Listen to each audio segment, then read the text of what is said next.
Hello everyone. Today we are going to talk about literary terms. A literary term is a figurative word, a special kind of word which is used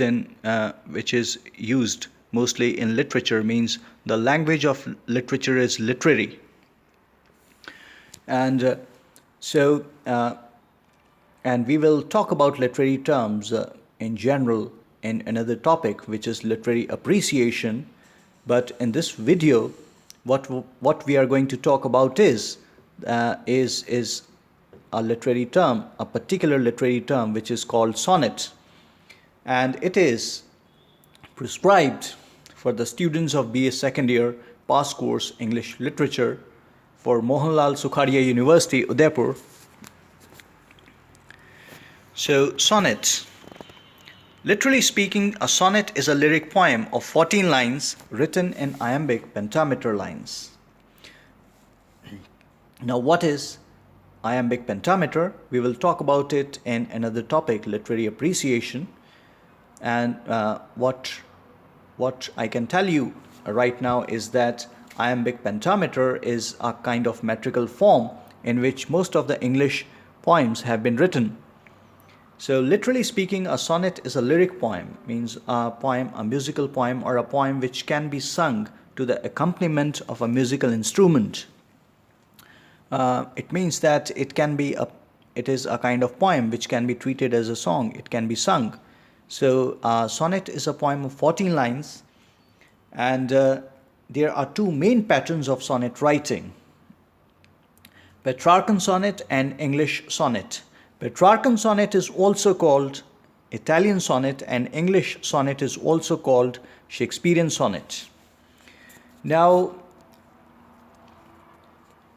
as far as Petrarchan sonnet is concerned, or Italian sonnet, it is called Petrarchan sonnet because of its foremost practitioner in 14th century Italy, who was Petrarch. So that is why he was the poet who used this form, the sonnet form, so much that it began to be called Petrarchan sonnet. So it comprises two parts. Petrarchan sonnet is written in a single stanza of 14 lines, in which there are two parts, octave and the sestet. Octave means first 8 lines and sestet means last 6 lines. So octave rhymes as ABBA, ABBA, and sestet rhymes as CDE, CDE, or with some other variants. It means that the sestet can have variants, while the rhyme scheme of octave remains the same. So the poet presents a problem or a thought in the octave, and in sestet comes a resolution with a turn in thought, which is also called volta, but the sestet develops from the octave. It means that a poet presents a thought, he develops it, he or she develops it, and it grows in the octave. And the sestet is a kind of is a conclusion, or we can say that it is concluding in nature, which presents the resolution to that problem or that idea or that thought. So the sestet has turn in thought. A change in thought comes in the sestet, but this change develops out of the octave.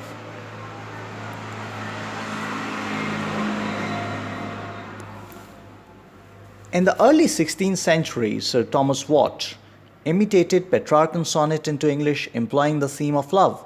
So it was Sir Thomas Watt who first introduced the sonnet in England. So, and he wrote a number of love sonnets, based on the theme of love. And later Petrarchan form was used by John Milton, William Wordsworth, D.G. Rossetti, and Christina Rossetti, along with a variety of many other poets. So these were the poets in later ages who used the Petrarchan form of sonnet. As far as English or Shakespearean sonnet is concerned, it is called Shakespearean sonnet because William Shakespeare, the great Elizabethan poet and dramatist, was the poet who used the sonnet form extensively, and he wrote a number of sonnets which came out in a volume which was titled Sonnets in 1609.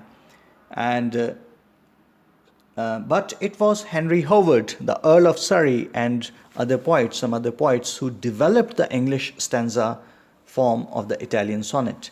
So, what did they do is that they wrote sonnets in three quatrains and a couplet. So, an English sonnet comprises three quatrains. It means stanzas of 4 lines and a couplet of 2 lines. William Shakespeare was the great Elizabethan poet and dramatist. He was the foremost practitioner of this form. That's why it began to be called Shakespearean sonnet. The rhyme scheme of an English sonnet is A B A B C D C D E F E F G G. So and almost all Shakespearean sonnets have been written in this form. In both Shakespearean and Spenserian sonnet, the three quatrains express varying ideas growing out of the preceding ones and concluding, and they are concluded or summed up by the epigrammatical couplet. The difference between a Petrarchan sonnet and an English sonnet is that while the Petrarchan sonnet has an octave and a sestet, on the other hand, an English sonnet has 3 quatrains and a couplet. And in the Petrarchan sonnet, a thought or an idea is introduced in the octave, and it is concluded, or it comes to a resolution in the sestet, and the resolution grows out of the octave. On the other hand, in an English sonnet, all 3 quatrains have varying ideas, different ideas, or varying in nature, while the epigrammatical couplet is concluding in nature. It is a kind of a summing up, a putting together, a wise a couple of lines. That is what is meant by the couplet in an English sonnet. Spenserian sonnet is another form of sonnet. Spenserian sonnet was developed by the English poet Edmund Spenser, who was very much senior to William Shakespeare. So, as far as the form of the English sonnet and Spenserian sonnet is concerned, both the sonnets have 3 quatrains and a couplet, while in the English sonnet, the quatrains are independent, which means that they are not interlinked. On the other hand, in the Spenserian sonnet, all the 3 quatrains are interlinked. That is why the rhyme scheme of a Spenserian sonnet is ABAB, BC, CD, EE. It means that the last line of a quatrain is the rhyme scheme of the last line of a quatrain is the rhyme scheme of the first line of another quatrain, of the succeeding quatrain.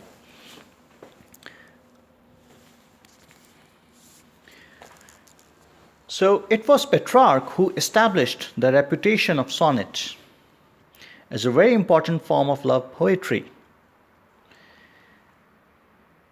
It was Petrarch who introduced the theme of love into sonnet, and as far as English poets are concerned, a number of English poets, including Sir Thomas Watt and later Shakespeare, and Sir Philip Sidney and even Edmund Spenser, all of them They wrote love sonnets.